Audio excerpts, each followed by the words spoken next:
గుమ్మడి వడియాల ములక్కాడ కూరని ఎప్పుడైనా తిన్నారా? ఊరుకో అమ్మా, గుమ్మడి వడియాలే తినలేదు, దాంతో కూర అంటావా అంటారేమో. ఒకసారి నేను చేసినట్టు ట్రై చేయండి.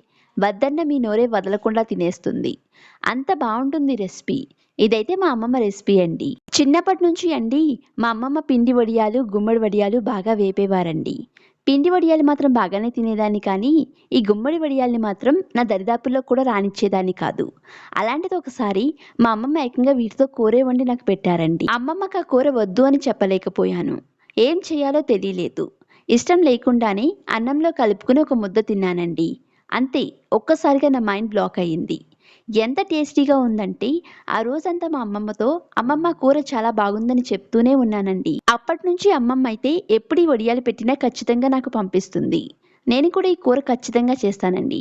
వీడియో నచ్చితే లైక్ చేసి మా ఛానల్ని సబ్స్క్రైబ్ చేసుకోండి. Thanks for watching.